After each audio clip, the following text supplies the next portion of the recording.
में रहेगा, आपको किया होगा अभी बहुत सारे लोगों ने, मगर सवाल करते वक्त भी मानसिकता होती अलग अलग।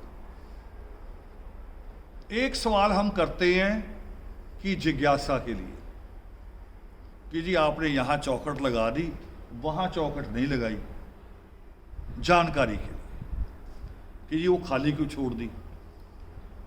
एक सवाल इसलिए करते हैं कि मुझे आपसे ज्यादा पता है, इसलिए सवाल करते हैं कि ये देखो अभी गलत देगा, मैं इसका मजाक उड़ाऊंगा। और एक सवाल वो करते हैं जो आपको भटकाना चाहते हैं। टीचर सबको समझता होता है। तो लोगों ने आपको कहा होगा, जब वाल्मीकि तीर्थ है, कहा होगा आपसे कि जब वाल्मीकि तीर्थ है तो वाल्मीकि उपवन क्यों, कहा होगा। मगर ये कम अकल दिमाग के सवाल है, कम अकल के। जहां दरबार साहब है वहीं शहीदा वाला भी है, वहीं बाबा बुड्ढा भी है। उनमें से किसी ने सवाल नहीं किया। उनको पता कि जरूरत है, अलग अलग जगह जरूरत है इनकी। और मैं अभी बता रहा था कि बाबा खाकशाह जी ने जगह जगह कायम किया जाके। वो भी कहते कि लाहौर में है, बहुत कुछ है, यहीं बैठे रहो। और दूसरा एक उसका और कारण है, सामाजिक कारण। मैंने कहानी सुनी है, आप लोगों ने भी सुना होगा, कि जब गुरु गोबिंद सिंह अमृतसर आए, दरबार साहब तो सिख गुरुओं का ही है ना, कहा तो यही जाता है। मगर जब करे वो दरबार साहब गए तो दरवाजे बंद कर लिए अंदर के महंतों ने। यह आपने भी सुना होगा। धीरे धीरे धर्म बिगाड़ते, धर्म के जो प्रबंधक हो जाते हैं ना, धर्म के प्रबंधक नहीं होना चाहिए। आप किसी जगह के प्रबंधक बन सकते हैं, किसी मकान के प्रबंधक हो सकते हैं, किसी बिल्डिंग के प्रबंधक हो सकते हैं। जो धर्म के ठेकेदार हो जाते हैं ना, फिर वो धर्म को बिगाड़ते हैं। वो जो दरबार साहब के अंदर बैठे रहे, वो खुद ही मालक हो गए। गुरु गोबिंद सिंह को नहीं अंदर आने दिया। और उसके बाद परंपराएं चली और भी, कि धर्म को बचाना कैसे। और कई कई लहरें बनी उनके बीच में। उनके बीच में एक लहर है नानकसर, जगह जगह गुरुद्वारे हैं। एक लहर है राणा साहब, जगह जगह गुरुद्वारे हैं। एक लहर है उनके बीच में नामधारी, जगह जगह उनके। यानी इतने सारों ने मिलके तो बचाया होगा धर्म को।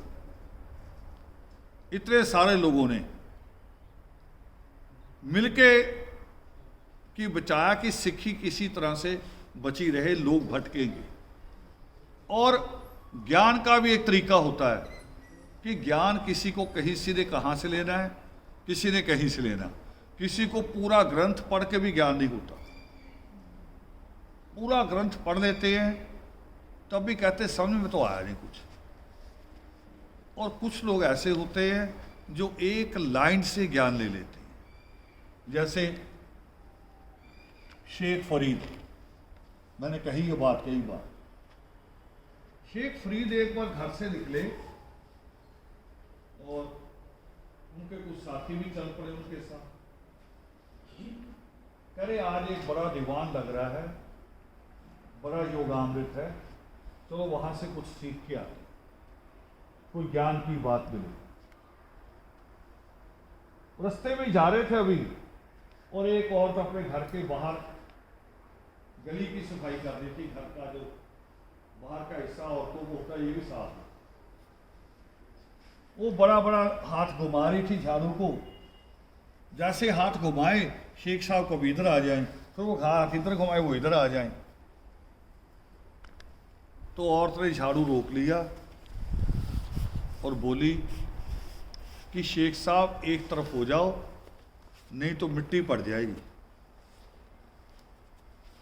वो वहां से लौट पड़े शेख साहब, और जो उनके साथी थे वो पीछे पीछे भाग रहे। वो कह रहे क्या हुआ, कोई पता नहीं औरत ने कुछ गलत बोल दिया।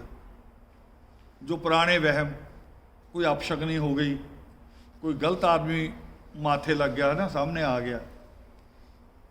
जब जाके बैठे घर वापस, अपने डेरे में। वो कह रही क्या हुआ? वो कह रहे ज्ञान लेने निकले थे, उस औरत ने ज्ञान दे दिया, इससे ज़्यादा और क्या आगे क्या लेना। उसने कहा एक तरफ हो जाओ। यही तो ज्ञान है, यही है ना जो गुरु नानक देव बोलते हैं कि एको सिमरिए नानका जो जल थल रहा समाए, दूजा काहे को सिमरिए जो जम्मे ते मर जाए। अब गुरु नानक देव जी की कहानी और उपवन की बात को फिर जोड़ दो। कह रहे गुरु नानक देव जी एक जगह से चलने लगे तो लोग इकट्ठा हो गए सुबह के समय, मगर दो धड़ों में खड़े थे। स्वाभाविक होते हैं।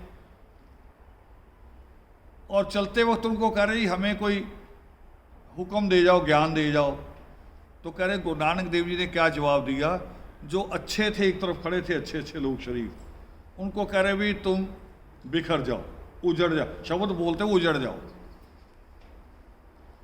और जो शरारती थे, खराब थे, उनको कह रहे भी इकट्ठा रहो। आप बताओ, आप लोग जब अगरबत्ती लगाते हो, धूप लगाते हो, तो ऐसे ऐसे करते हो ना? करते हो? वो क्या होता है? सुगंध बखेर रहे हो कि सुगंध चारों तरफ फैल जाए। और ये कोई मंत्र नहीं है, कोई सोचते होगा कि मैं ईश्वर को कील रहा हूं कि इधर उधर न जाना। वो घुमाने का मतलब इस सुगंध हम फैला रहे हैं। और कूड़ा कभी फैलाते हैं? कूड़े को इकट्ठा करते हैं कि इसको इकट्ठा करो और किसी लिफाफे में डालो। तो उन्होंने जो कहा अच्छों को कि फैलो, फैल के क्या करो कि मेरे संदेश को फैलाएंगे। वाल्मीकि उपवन भी उसी बुनियाद पे है, उसी संदेश को फैलाने की एक दिशा का प्रयास है बड़ा कि फैले। नहीं तो जो मोहल्लों के अनंत हैं वो कभी एक जैसे रहते हैं। कोई प्रधान आया कोई कुछ कर देता है, कोई कमेटी आई वो कुछ कर देती है।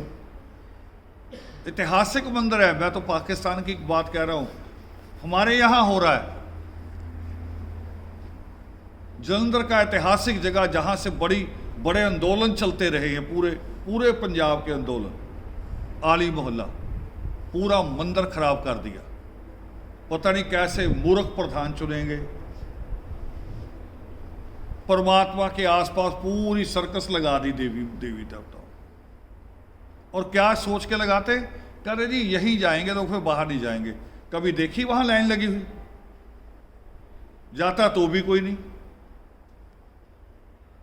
वो जो एक का विचार है कि एक को ही मानना है। और यही इसलिए मैंने बाबा खाकशाह जी से कहानी क्यों शुरू की। हम जो नित्य में बार बार पढ़ते ना कि एक है एक ही नाम उचारू, वाल्मीकि रसना से पुकारू, ये मंत्र था बाबा खाकशाह जी का। उनके मानने वालों को जहां भी आप मिलोगे, उनके घर में परमात्मा के अलावा दूसरा चित्र नहीं मिलेगा। ये एक बड़ी खूबी है। दूसरा चित्र नहीं उनके घरों में मिलेगा।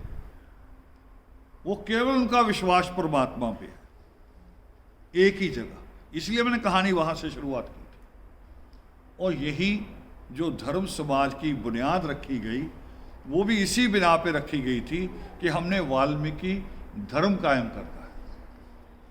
तो वाल्मीकि धर्म कायम करने की दिशा में हमारा ये पहला प्रयास है वाल्मीकि उपवन का। प्रॉपर्टी हमने पहले भी ली, अमृतसर में भी ली, दिल्ली में भी ली, मगर वो प्रॉपर्टी ये जो वो खाली प्रॉपर्टी हैं, वो ज्ञान के अंदर नहीं बन पाई अभी तक। ये ज्ञान का वो प्रकाश स्तंभ बनेगा जो सब जगह रोशनी फैलाएगा। तो इसमें खाली ये नहीं कि आए जैसे वाल्मीकि तीर्थ जाते लोग, मत्था टेकते हैं, निकल आते हैं बाहर। और ज्ञान की बात अगर भजन पार्टी है वहाँ बैठती हैं, वो बड़े बड़े डीजे लगा लेती हैं। वो कह रहे जयकारा भी ना सुने, बस हमारा ही सुने, जो हम कहे वही सुने। दरबार साहब में तो डीजे लगता नहीं। कभी देखा दरबार साहब का डीजे? और उसको सुनने के लिए लोग बरामदों में भी बैठे होते हैं।